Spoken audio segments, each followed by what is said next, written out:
नमस्कार मित्रांनो, आपले हार्दिक स्वागत आहे आपल्या हक्काच्या चॅनलवर द डेली पल्सवर। मी सचिन संघवी। आजचा आपला विषय आहे औरंगजेब। औरंगजेब हा क्रूर शासक होता। औरंगजेबाने स्वतःच्या वडिलांना जेलमध्ये टाकलं। स्वतःचा मोठा भाऊ जो संविधानाच्या विचाराचा होता, सेक्युलर विचाराचा, दाराशिखा याचा खून केला, नुसता खूनच केला नाही तर दाराशिखाचं मुंडकं कापून पूर्ण दिल्लीमध्ये फिरवलं। स्वतःचा लहाना भाऊ जो होता त्याला पागल करार दिला, त्याच्यावर विष प्रयोग केला, त्याला मारून टाकलं आणि सदाकदा धर्माचा आधार हा औरंगजेब घ्यायचा। औरंगजेब कधी हटला पण गेला नाही आणि हा क्रूर शासक होता।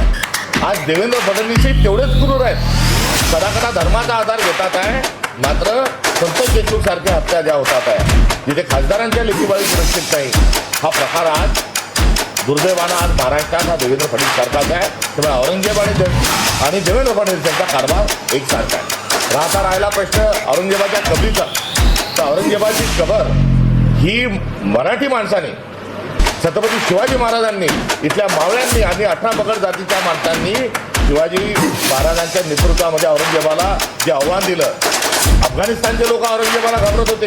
औरंगजेब क्रूर शासक होता, मात्र मराठी माणूस हा औरंगजेबाला कधी घाबरला नाही आणि शिवाजी महाराजांचं शौर्य जे आहे ते आम्हाला प्रमाण आहे आणि या शौर्याचं प्रमाण आणि त्या इतिहासामध्ये आपण औरंगजेबाला कसं काढलं हे त्याच्या कबरीच्या निमित्तानं याच मराठी माती, त्याच महाराष्ट्राच्या मातीत आपण औरंगजेबाला काढलं आहे। आणि आज औरंगजेबाला आपण जेव्हा काढलं आणि जेव्हा त्याची कबर उचलून टाका हे सांगतात, त्याचा अर्थ काय की त्यांना मराठी माणसाचा, मावळ्यांचा आणि शिवाजी महाराजांचा इतिहास हा पुसून टाकायचा। मित्रांनो, अनेक वेगवेगळ्या इतिहासकारांचे औरंगजेब बद्दल वेगवेगळे मत असू शकते। 2 राजांची लढाई होती, हिंदू विरुद्ध मुस्लिम लढाई नव्हती, त्याने काही मंदिरांना दानही केले वगैरे वगैरे, पण तो शुद्ध जातीयवादी होता, क्रूर होता हे लपवण्याचे प्रयत्न केले जातात। सत्तेसाठी स्वतःच्या खानदानाला त्याने क्रूरतेने मारले, कोठडीत डांबले, हा झाला सर्व इतिहास। पण आता मध्येच औरंगजेबचा विषय आला कुठून? या सर्व घटनांना लगभग 300 वर्ष होत आलीत। एक छावा सिनेमा आला, त्याचा फायदा भटशाहीने घेतला। त्यांच्या मदतीला नेहमीच हात जोडून काही कट्टरपंथीय मुस्लिम तयारच असतात। वर ते औरंगजेबला रहमतुल्लाह अलैह संबोधतात। इस्लाममध्ये सुफी संत यांना असे संबोधले जाते। औरंगजेब कोणत्या अँगलने सुफी संत होता? औरंगजेबला रहमतुल्लाह अलैह संबोधून ते हिंदूंना जाणून बुजून डिवचत असतात। मी स्वतः सुफी परंपरेला मानणारा व्यक्ती आहे, पण जर फक्त स्वतःच्या टोप्या शिवणारा म्हणून तो संत असू शकतो तर मग मला पण माझे विचार बदलावे लागतील।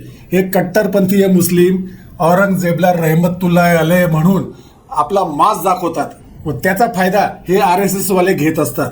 हे कट्टरपंथीय मुस्लिम पण मुसंगीच आहेत। आता या RSS वाल्यांना काय लपवायचे आहे? वर त्यांच्यात अंतर्गत वर्चस्ववादाची कोणती लढाई सुरू आहे? तर महाराष्ट्र सरकारच्या कर्जाची सध्या स्थिती, महाराष्ट्राचे एकूण कर्ज रुपये 9.3 लाख कोटी रुपये झाले आहे, जे 2024-25 मध्ये 7.8 लाख कोटी होते। कर्ज राज्य उत्पादन प्रमाण म्हणजे डेट टू GSDP रेशो प्रमाणे 2024-25 मध्ये 18.35% आहे, तो 2026-27 मध्ये 18.91 होण्याचा अंदाज आहे। महाराष्ट्र सरकारच्या एकूण उत्पन्नाच्या 55% रक्कम वेतन, पेन्शन आणि व्याज भरण्यासाठी जाते। 2024-25 मध्ये व्याज भरण्यासाठी 56,727 कोटी खर्च अपेक्षित आहे, जो मागील वर्षाच्या तुलनेत 17% अधिक आहे। राजकोषीय तूट, ज्याला अर्थशास्त्रामध्ये फिस्कल डेफिसिट म्हणतात, तो महाराष्ट्राचा राजकोषीय तूट 2 लाख कोटीहून अधिक असल्याचा अंदाज आहे। राज्य सरकार विकास आणि कल्याण योजनांसाठी सरकारी रोखे आणि बाजारातून कर्ज उभारत आहे। हे कर्ज वाढण्याचे प्रमुख कारण काय आहे? हे कर्ज वाढण्याचे प्रमुख कारण म्हणजे मोठ्या प्रमाणावर इलेक्शन पूर्वी लोक कल्याण योजना व तसेच निवडणूक पूर्व अर्थसहाय्य हे आहे व त्यासाठी संघी व मुसंघी एकत्र आलेत व जनतेला मूर्खात काढत आहेत। दुसरीकडे राज्यातील बिघडलेली कायदा सुव्यवस्था, ज्याची जबाबदारी देवेंद्र फडणवीसवर आहे, पण मीडियापासून व इतर विरोधी पक्ष नेते आपापले पाप लपवण्यासाठी सरळ सरळ फडणवीसवर आरोप करत नाहीत। त्यात काँग्रेसचे प्रदेशाध्यक्ष खऱ्या अर्थाने जे फकीर आहेत व अभ्यासू पण आहेत, त्यामुळे ते बेधडक आरोप करत आहेत. त्यामुळे भटशाही थोडी परेशान आहेत.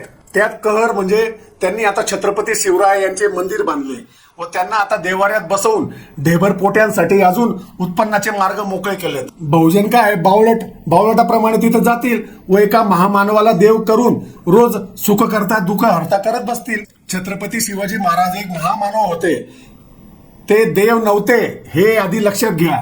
दुसरीकडे RSS मध्ये वर्चस्ववादाची अंतर्गत लढाई सुरू आहे. मोदीचा उत्तराधिकारी कोण? तर RSS मध्ये एक थेअरी फिक्स आहे. कोण सगळ्यात जास्त जातीय विद्वेष नॅरेटिव्ह पसरवू शकतो, जसे मोदीने 2002 मध्ये केले होते. अगदी तसेच सध्या त्यात मोदी नंतर योगी आदित्यनाथ अग्रेसर आहेत.